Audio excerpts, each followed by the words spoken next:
Welcome to What is Going Om for new thought from the edge of Om. Each week on OMTimes flagship radio show, veteran broadcaster, author, and media consultant Sandie Sedgbeer conducts thought-provoking interviews with inspirational authors, artists, musicians, scientists, speakers, and filmmakers who are working at the point where spirituality and science meet consciousness at the very edge of Om. Here is your host, Sandie Sedgbeer. Hello. We live in a world where nothing lasts. Everything we love, the relationships, places, and things we most count on, even as today's guest, something went wrong there with my internet just for a second. Let me start again. We live in a world where nothing lasts, and everything we love, the relationships, places, and things that we most count on, even our own bodies, will change or be lost. But as today's guest shows, the certainty of change and loss can actually support rather than diminish love. For at the heart of pain and loss is love. Matthew McKay, PhD, is a clinical psychologist and professor of psychology at the Wright Institute. He's also the founder of the Berkeley CBT Clinic and co-founder of the Bay Area Trauma Recovery Clinic, which serves low-income clients. He's authored and co-authored more than 40 books with tremendous success, including the Relaxation and Stress Reduction Workbook, Seeking Jordan, and The Luminous Landscape of the Afterlife. The publisher of New Harbinger Publications, Matthew McKay, joins me now to talk about his latest book, Love in the Time of Impermanence, which offers 5 ways to keep love alive in a world of impermanence. Matthew McKay, welcome. Glad to be with you, Sandie. You've written more than 40 books, but Seeking Jordan, The Luminous Landscape, and Love in the Time of Impermanence are quite different than your other titles. Tell us the story behind that. Almost 15 years ago now, I lost my son, Jordan. And as I think any parent who loses a child feels, I wanted to know if he still existed, and I wanted to know if he was okay. And so I set out on a journey to find a way to communicate with him. And ultimately, I learned how to channel, and I learned that you can channel without any special skills or abilities. You don't have to be clairaudient. You don't have to be a medium. In fact, I've taught hundreds of people how to channel, particularly folks who are struggling with profound grief. And I've learned how to communicate to Jordan and have real conversations and ask questions and utilize the wisdom that he has as a soul who now remembers hundreds of lives and has all access to the wisdom of the spirit world. So he has, in all of these books, has channeled a lot of material to me. And in the case of Love in the Time of Impermanence, book we co-wrote together, has a lot of his thoughts and mine in combination. So I've been working with him now for years, and he wants to bring the wisdom that's available to him on the other side, in the spirit world, to the incarnate world, the physical world that we live in. Whose idea was it to produce this particular book on this specific topic, which is really badly needed right now? Well, it was actually my idea, and Jordan, and the other books have been his idea. So it's sort of interesting in that way. It was my idea, but it was my idea because so much of what he's channeled to me, so much of what he's had to say has to do with love and the centrality of love in our lives, and also how vulnerable we are in this physical world to having the experience, at least, of losing love and losing it in different ways, losing relationships to hurt and rejection, and of course to physical death, and just the awareness of how everything changes in the physical world, and we are basically living a lifelong course in the School of Impermanence here. And so he was very interested in getting involved. And so in this particular book, his all of his words are bracketed, so it's clear what in fact is coming from him. Well, as many of us know, we're living in a world where love seems to becoming, a commodity that is very rare on the planet. We see so much that is not love. And one of the things that you make very clear in your book is, what love is and what love is not. So tell us a little bit about what love is. I'm glad you're asking, because it's so important to be clear about what love is not. Love is not a feeling. It's not an emotion. We think about it, the feeling of being in love as some overwhelming emotion that we all seek. But in fact, emotions come and go. And even when we're at the height of an in love experience, that emotion isn't there most of the time. And so love is not an emotion, a feeling, and it's not certainly a need or a dependency, and it's not sexual fidelity, it's not transient pleasure. It's just not any of those things. What is really apparent is that love is action. Love is enacted. It's not, the feeling itself comes and goes, but the experience of loving is conveyed through what we do. Yes. And so this is through our daily decisions, even these small moments of choice all through our lives, all through our day. I could say this or I could say that. How we respond to the people around us. Those are all small decisions and moments of choice that can be an opportunity to enact love or some sort of self-protection. Yeah, love is a verb. Yeah. You would think, wouldn't you, that we've been around long enough, that we would know what love is. Why is it that we have such a skewed idea of it?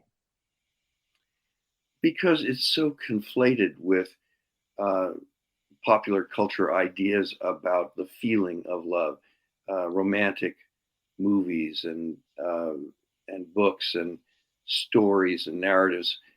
They're all about meeting someone and suddenly having this overwhelming feeling of connection, and that feeling determines everything and determines what we do and and what happens in that relationship.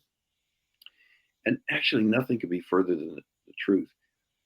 What determines our ability to love is our ability to act on love. And one of the things that I think is important is that love not only is an action, but it's a particular kind of action. First of all, it's caring, really caring about the well-being of whoever we love, and doing that in an active way, being aware of what would help and support that other. The second part of loving is knowing, is paying attention. It's seeing the other. It's seeing the beloved. It's seeing everything about the beloved, the pain, the hurt, the struggle, the needs, the hopes, the vulnerabilities, the fear. All of that is seeing and knowing, and it's constantly being updated. So when we love someone, we are constantly learning about them as they change and evolve. And that knowing and that seeing is an active part of and an indispensable part of loving. And the third part of loving is compassion. It's seeing the other's pain and vulnerability and caring about it and actively supporting the other to feel less pain. And so these are all very active experiences. And the final part of love is intention.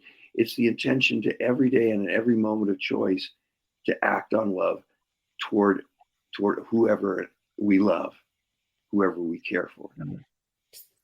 Some people confuse love with self-sacrifice, but you say it can be an active life, but it diminishes the one who loves. It depletes the soul. If if if our idea of love is that I have to give up my own experience, my own needs, uh, and that is the sort of the basis of loving someone else. I have to subsume what I need and what's going on for me to that other person. I sort of giving up of self. That's not really how love works. Now, sometimes we do in our attempt to care for another, in our compassion for a beloved, um, uh, focus on their needs, and that's a beautiful part of loving. But it doesn't mean abandoning the self, uh, saying goodbye to awareness and care for ourselves. So I think some people think that when you love, that means you actually have to diminish your self love Yeah. and self care, and that really is quite the opposite of what love is. Mm. So, how you talk about how we can keep love alive in the face of loss and disappointment and changes in our relationships. If somebody is no longer in our life, but we still love them, how can we act on that? That's a really important question, and Jordan has a lot to say about that. Well, first of all, the relationship doesn't end because that person has transitioned out of this world and they are now in the spirit world. The relationship continues, the love continues, and uh, that person is just a thought away. So thinking of them and sending them love is an active way of continuing to have a vibrant, living relationship with that soul. So when we think of that soul that's crossed over, that's in the afterlife, and we think of them with love, that is an active way of maintaining the relationship, and that gives them something. Um, and so the very act of thinking and remembering that soul is important. Sending them love is important, and from my point of view, communicating with them is important. Talking to them, and we can learn to listen to the telepathic messages they send us inside of our own awareness, inside of our own mind.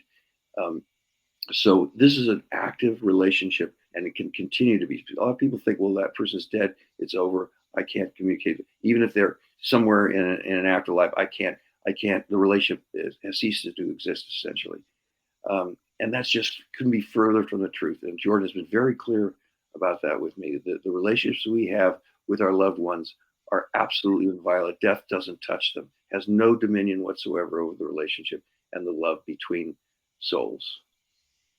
Well, I want to get into this question of how we can communicate and telepathically and continue to have that relationship after the break. But one of the things I want to talk about is, I observe a lot of people who have lost a loved one, and there is definitely a tinge of anger and resentment in their thoughts because that person is no longer there to support their needs, to give them that outlet that they need. And instead of thinking about them with love, they're thinking about them through that sense of what they've lost and, the anger or the resentment or the lack of.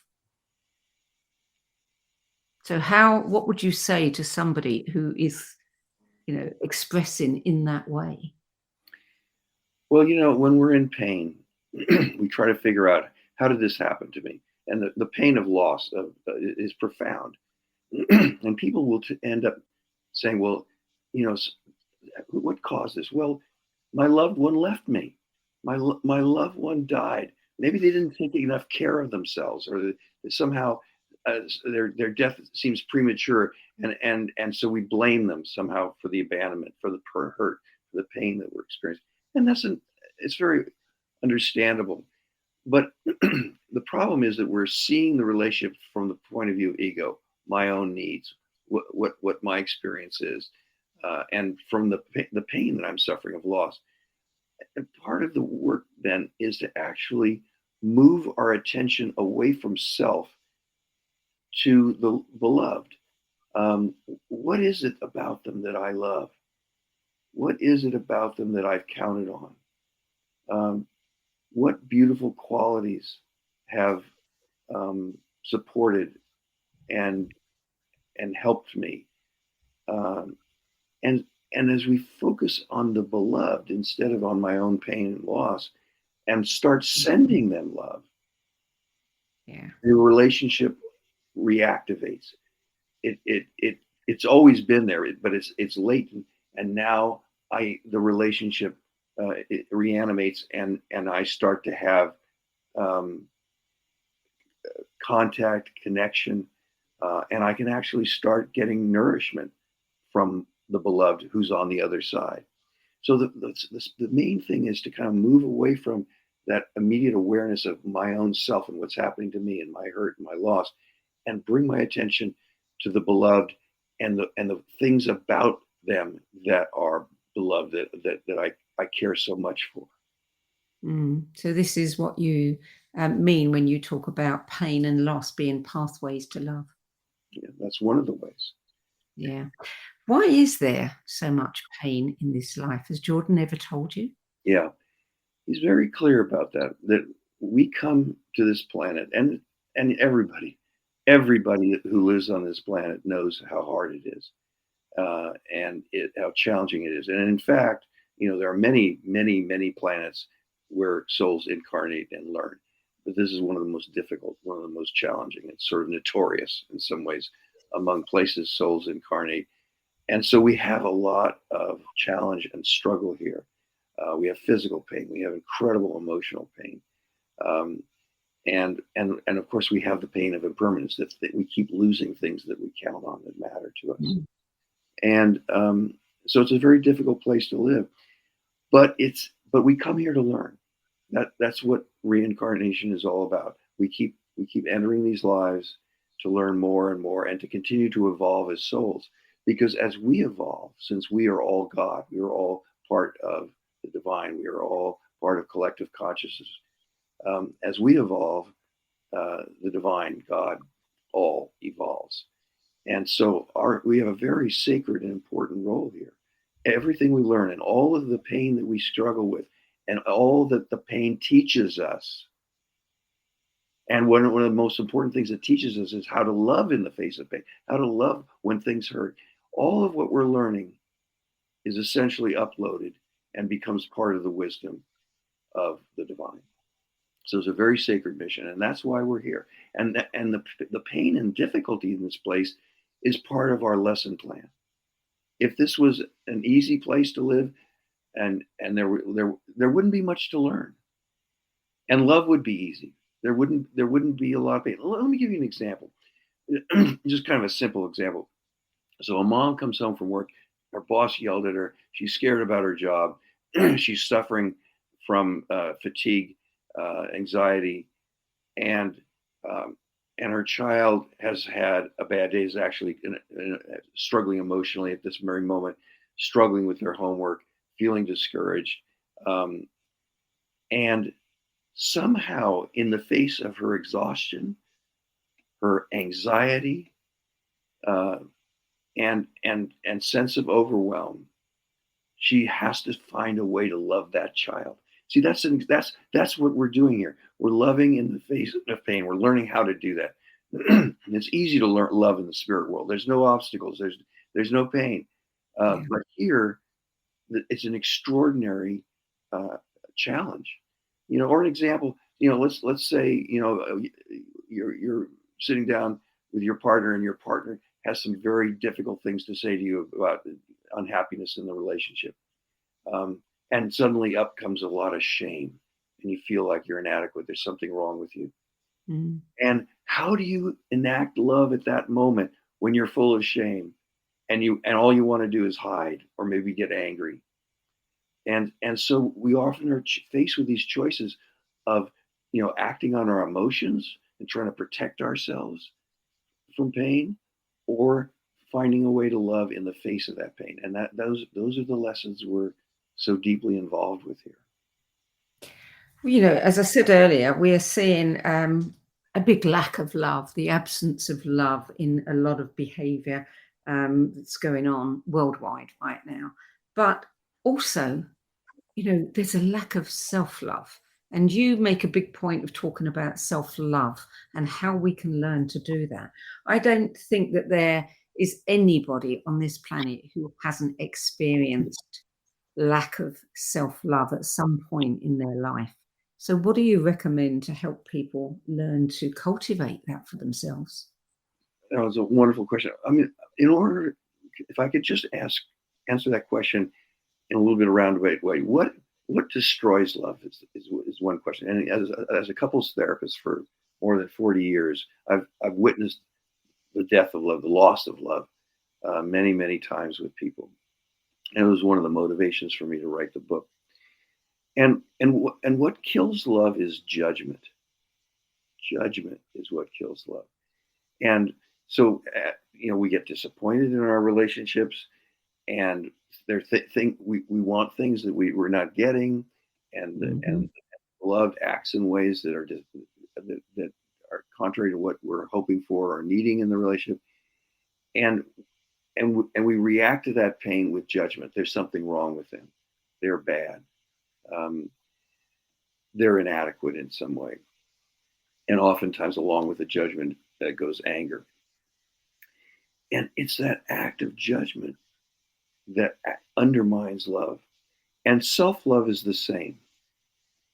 It's when we judge ourselves, in this case, internalizing instead of externalizing. In the case of getting mad at and judging one's beloved, one's partner, that's externalizing. That's making judgments of others. But self-love is deeply affected by internalizing self-judgment. I'm bad. There's something wrong with me. And so one of the things that we try to teach people to do is it's a little meditation where they observe, their sensations inside their body, and try to just observe the sensations and the feelings in their body without any judgment, just noticing what it is without evaluating it. And then noticing their thoughts, what kind of thoughts are going through, and trying to just observe the thoughts without evaluating. And as soon as judgment shows up, backing off from it and just watching the thought without judgment. Then noticing their outside experience. What do they see, hear, and feel and touch in the world? And observing that without judgment.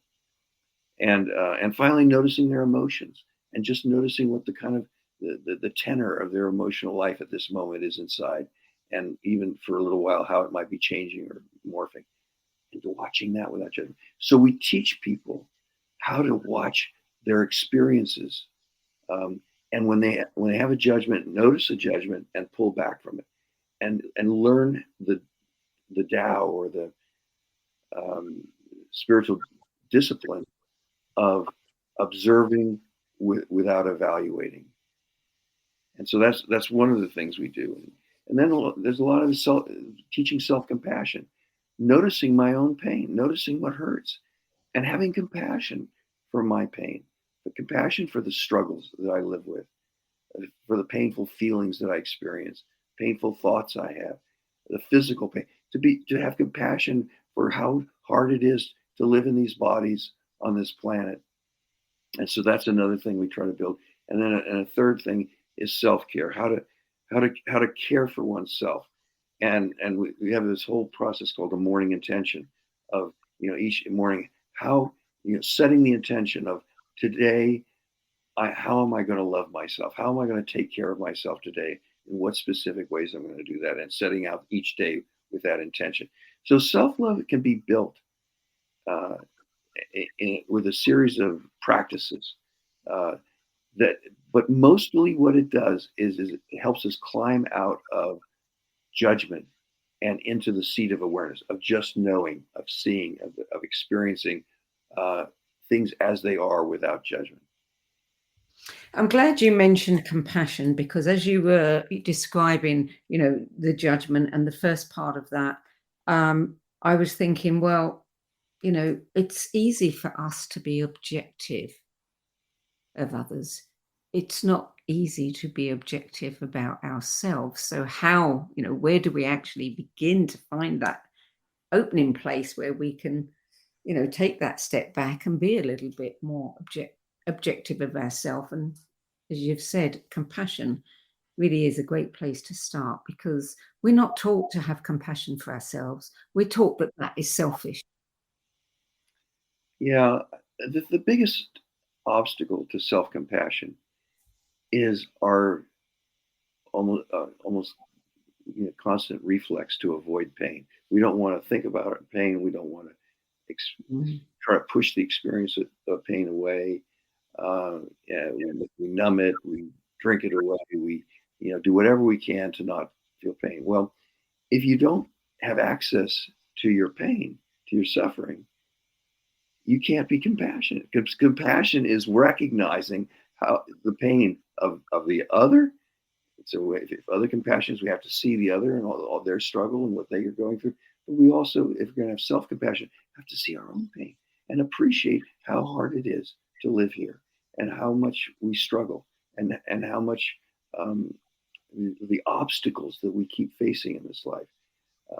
So yeah, self-compassion, the doorway to self-compassion is the recognition of just how much pain we have and how difficult our life is.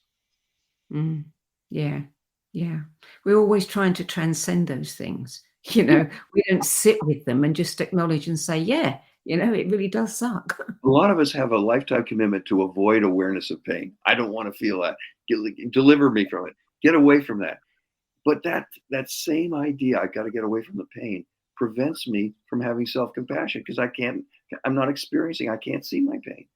I've blocked it. I loved what you wrote when you said that, behind every resistance, everything that we kind of reject, that we recoil from, that we don't like, there's a pain behind it. I'd never thought about it that way before. Yeah, everything we have an aversion to, we have some association of pain to that person, that object, that situation. And so one of the things that, how do you love what you don't love? How do you love and embrace the things that are averse to you, that you have an aversion to? Yeah. And one of them is just noticing that you have an association of pain to that person or that object or situation, and then trying to experience them as they are. Yeah, okay, I've got this association, but how can I just notice this person or experience or situation as they are? Let me just take them in and see if I can experience them without the judgment, because the pain creates a judgment. Like, Yeah, that's this was painful, so it's bad. Stay away from it. Instead, it's like, let me just observe and be with this, and notice and learn about this other. Even though I have some aversion, even though I have a history of pain in relationship, let me just observe and see if I can observe without judgment. See if I can just be with whatever I see and know about this other. And so the antidote here for aversion is knowing, is observing, is paying attention, and allowing ourselves to have as much awareness as possible about this other that we've had aversion to. Yeah. We're going to take a short break now, Matt. You're listening to What is Going On. I'm Sandie Sedgbeer, and my guest today is Matthew McKay, PhD, who is a clinical psychologist, professor of psychology at the Wright Institute, and a best-selling author. And we're talking about his latest book, Love in the Time of Impermanence. We'll be back with more from Matthew McKay after the break.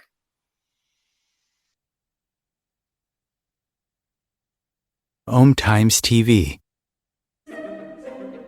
Imagine becoming a super influencer. Reinvent yourself, invest in your brand, and then manifest your success with a robust spheric approach. OMTimes Media and Broadcasting offers a unique and multifaceted way to become the spiritual and conscious influencer you deserve to be by putting your message across our powerful platform with its proven record of integrity and excellence. Through our produced shows, OMTimes offers the opportunity to become a social media TV personality, a radio show host, an OMTimes magazine columnist, and a syndicated podcaster, all in one shot. By live streaming your show on OMTimes TV and broadcasting it across the extensive OMTimes radio and TV networks, you become more than a host. You become an ambassador and a force for positive change. OMTimes. Open yourself to the possibilities.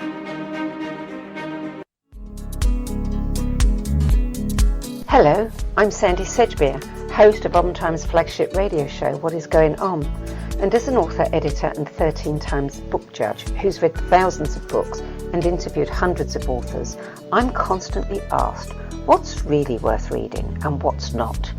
So I created the No BS Spiritual Book Club to help you save time and money by picking the brains of discerning names who have walked this path before you.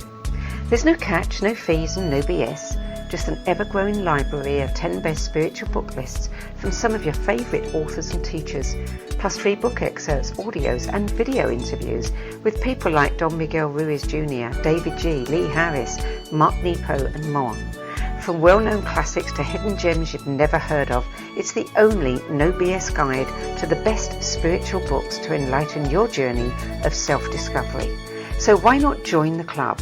Get inspired and save money at the nobsspiritualbookclub.com. There are 16 million children struggling with hunger in America. That's 1 in 5 daughters, sons, neighbors, and classmates who don't know where their next meal is coming from. Yet billions of pounds of good food go to waste every year. It's time we do something about it. Feeding America is a nationwide network of food banks that helps provide meals to millions of kids and families in need. Visit feedingamerica.org to help them feed even more. Together, we can solve hunger. Together, we're feeding America. Welcome back. Matthew McKay, one of the things that I like about this book, which is really quite a short book, but it's really packs a punch because it has a lot of things that really made me stop and think. And I love it when that happens with a book because those are the moments where, you know, your perceptions shift and you have all your ahas. One of the things, you have a lot of meditations and practices and things that you offer in the book. And one of the things that really struck me when you were talking about your meditations to strengthen seeing, you said that when we project our ideals of beauty, appearance, and behavior onto a potential object of love, we erase the beloved and replace it with self. That really struck me. It really made me pause there because I'd never thought about it in that manner. But you're absolutely right. We are, you know, not seeing that person at all. What we're seeing is our projection. And this is so often the case, you know, when we start to fall in love, is that we're sort of taking a button and sewing a vest on it in terms of this other person. We're making a lot of them up, and we're idealizing them. So we take our ideals, what we hope the best kind of human being could be, and we project it onto that person. And since loving depends on knowing, on seeing, authentic love requires us to be able to pay attention and see who this soul is, who this person is, independent of me and my projections. And the more I project, the more I obscure who they are, and the more difficult it becomes for me to have an authentic, loving experience because I'm really not seeing them. Yeah, it is true that when we project, when we idealize, we actually prevent ourselves really from knowing the beloved. I remember when I was writing a book once, interviewing a psychologist who said the book was about relationships, and she said, never ever make a commitment in the first 2 years. She said, because you can guarantee it's all projection for those 2 years. And after that, then you're in business. Yeah. It takes a while to get past that period of limerence. Yeah. Where it's just this wonderful excitement of being together. It takes a little while to get past that to actually see and know that person. Yeah. And that's often the period where someone says, you've changed, when in fact it's not them that have changed at all, it's yourself. Yeah. So tell me about the meditations that you offer to strengthen seeing. Well, I think the most important or most basic meditation that supports love is something called the morning intention. And we could even do it right now if you wanted, but what it involves is a very simple Vipassana meditation where we focus on the breath, pay attention to the breath, notice the in and the out of the breath. When thoughts arise, just bringing our attention back to the breath. And then after we settled in to a certain kind of inner quietness, we can form our morning intention. And the intention would be like this. Would go like this: today, at the moment of choice, I am love. Today, at the moment of choice, I am love. And what that means is a moment of choice is like three things. When we feel a strong emotion, we feel strong desire, or we feel some pain, emotional or physical pain. When those things are happening, one or all of those things are happening, we're at a moment of choice, because the choice will be to act on the emotion, and oftentimes trying to avoid the emotion or get that desire, have it, or to act on love. And so all throughout the day are moments of choice where we're having emotions, we're feeling experiences of pain, we have desire that pushes us towards something or away from something. And at every one of those moments of choice, usually they're occurring with other people, every one of those moments of choice is also a moment we would need to love. And so today, at the moment of choice, I am love. And starting each day with that full intention and the I am love at all of those points where I could be something else. I could be acting on my desire or my pain or my feelings. Yeah. That's probably, for most people, easier to do when you're among people that you care about. You have a meditation, the Tongan Meditation, which is a meditation that can help us relieve the suffering of others, and it can be used with several people. So how is that different? Is that something that we would find easier to have compassion for other people that we don't care about, that are strangers to us, if we did this particular meditation? Well, Tongan meditation is a very beautiful meditation, and it's kind of counterintuitive. In a Tongan meditation, what you do is if the focus is on someone else, is just taking in that other person's vulnerability, their pain, their struggle, the things that are hard for them, and we literally breathe it into ourselves. We visualize it in the meditation, breathing in their suffering as a kind of a dark cloud. We breathe it into our heart area, and in that place, it's converted to kindness and love, and we breathe out kindness, light, and love to that other person. So we breathe in their suffering, it's a dark cloud. In our heart, it's transformed to light and love and kindness, and we breathe that out. And so it's a very simple breath meditation, but the intention behind it is to take their pain and turn it into love. To take their pain and turn it into love. So it's a compassion-based meditation, and usually we're trying to expel pain. We're trying to get rid of it. We're trying to run from it.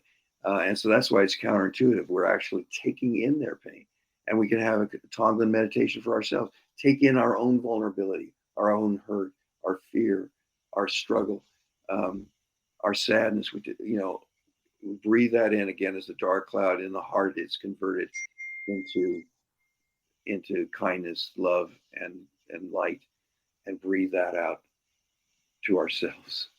And so it's a very beautiful meditation, and it's very simple in some ways. You breathe in the cloud of pain, breathe out love and light, and it's something that you can learn to do pretty easily. But like all compassion, it requires us to recognize the pain of ourselves and others, and appreciate it, and to have an intention.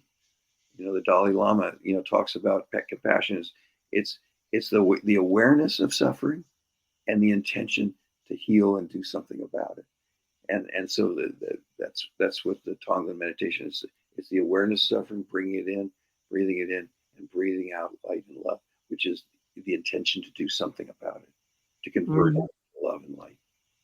We could certainly do with people in authority, in governments, Congress, in Parliament, being taught some of these techniques. I know that Tim Ryan has been teaching some members of Congress meditation, but it ought to be mandatory, I think. Yeah. Well, particularly compassion-based meditation, because Congress, I think, needs a little more compassion. But yes, meditation can be life-saving. Yeah. So tell us about communication, how you teach people to communicate and have a relationship with somebody who has passed over, who's no longer with us. Well, the first thing is something I mentioned previously, which is that these loved ones on the other side who are in the spirit world are just a thought away. As soon as we think about them, we actually start to open the channel.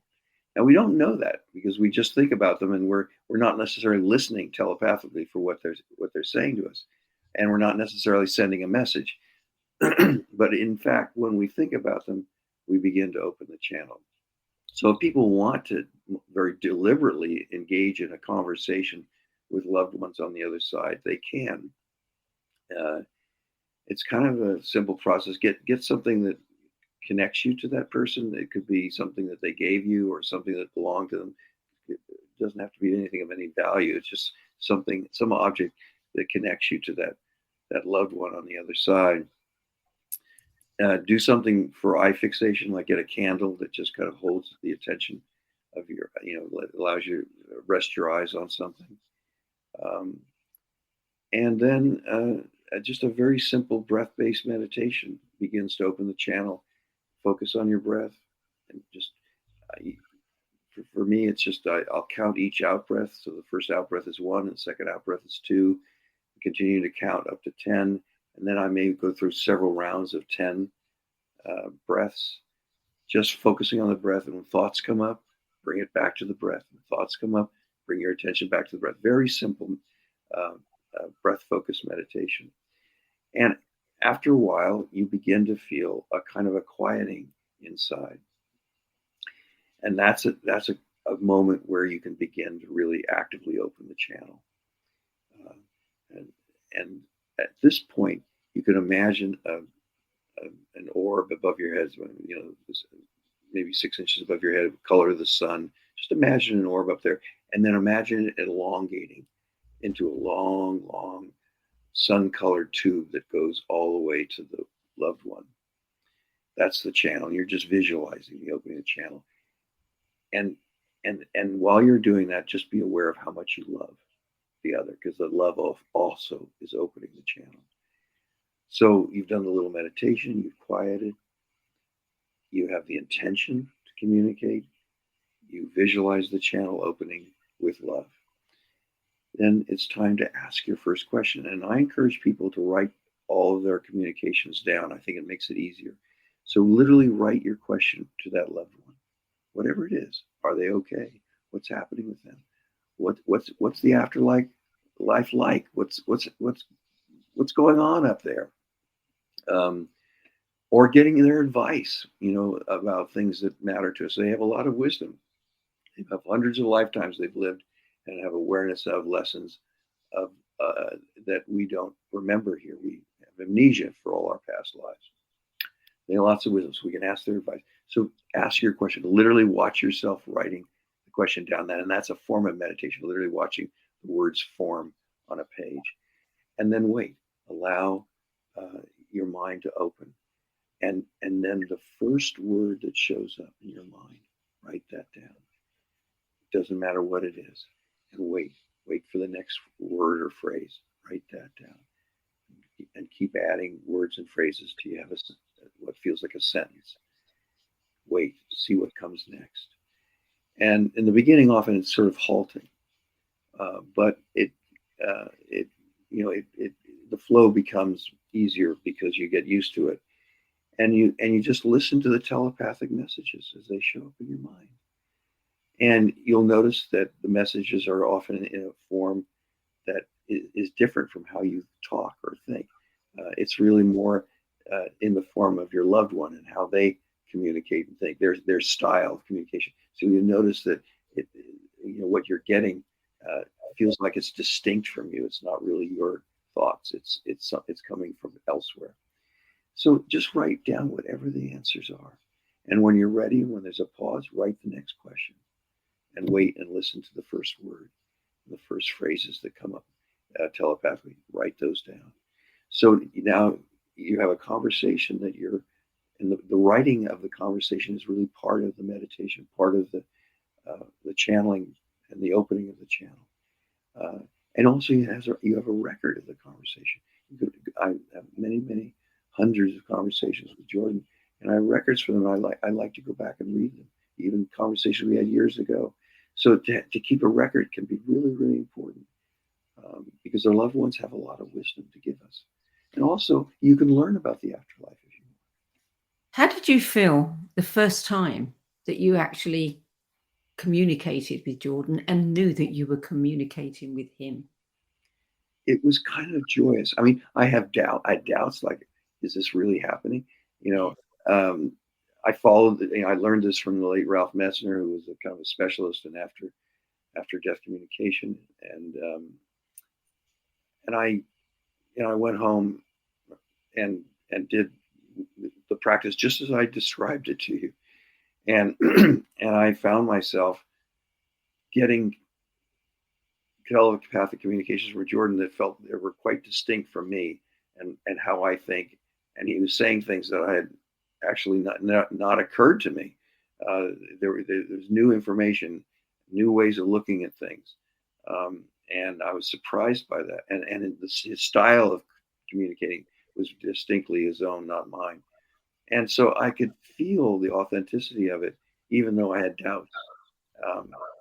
And it was just joyous. I mean, for the first time, I could talk to him, and not, I consulted mediums, but it was a one-way conversation. I was just hearing what the medium would understand.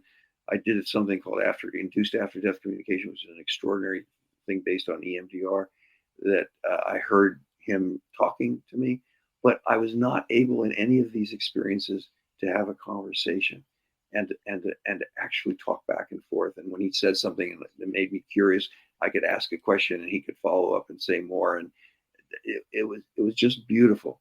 So I guess I just want to acknowledge that it is something that people can do with loved ones, and it's not hard. But what it does is it maintains that beautiful, loving relationship. You can keep that. It didn't die when the person left this planet. Mm.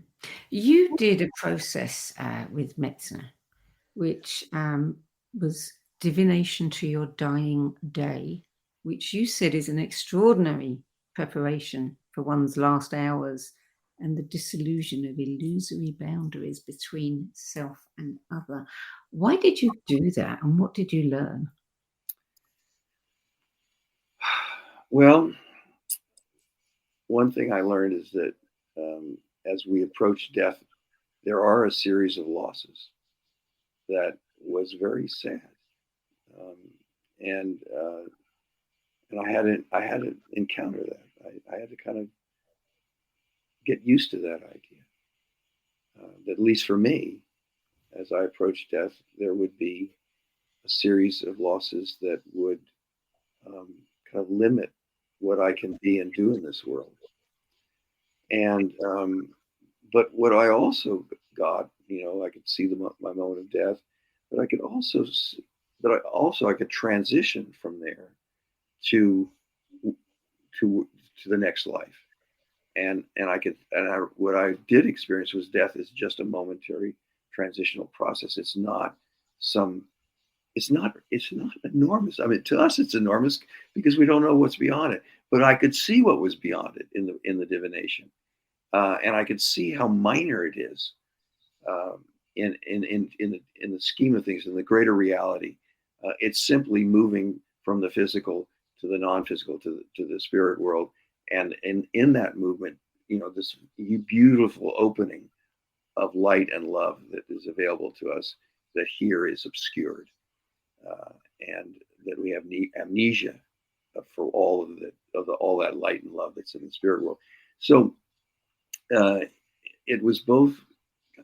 I had to face the impermanence and the loss of my own powers and skills and the things that have mattered to me in this life. But I also could see beyond that, that death was a mere punctuation mark. It was just a moment in time that would allow me to usher into the greater reality. It doesn't tell you when you're going to die.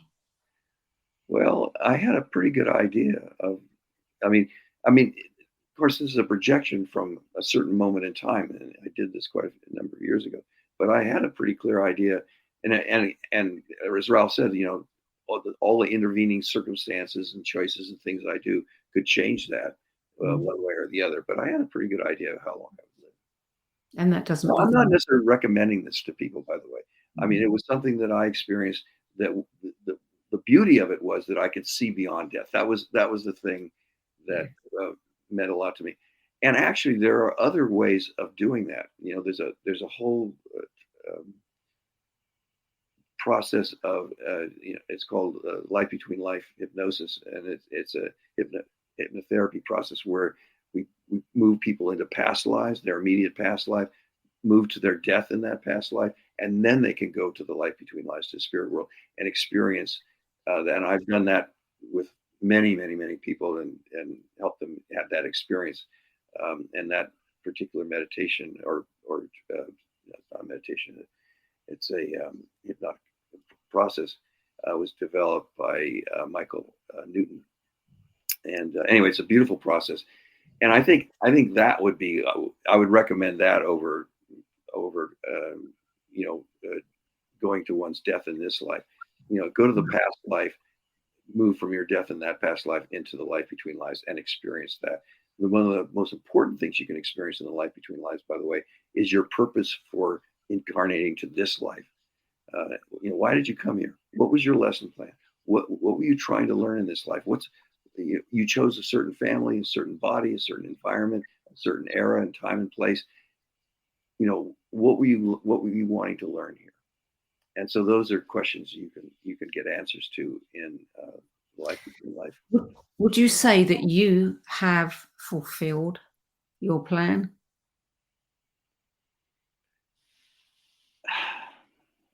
Well, I would say I'm not so much fulfilled, but I think I'm engaged with the lesson plan. I'm learning the lessons I think I came here to learn. There may be more things that I have yet to face and experience, but I think I've learned a lot about loss and how to face loss, and there probably is more to learn. But that's a big part of my own, I think, personal lesson plan and what I came here to encounter.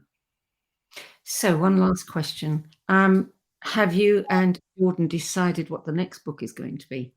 Yes, he's working on it now, and I'm busy, writing away what he has to say.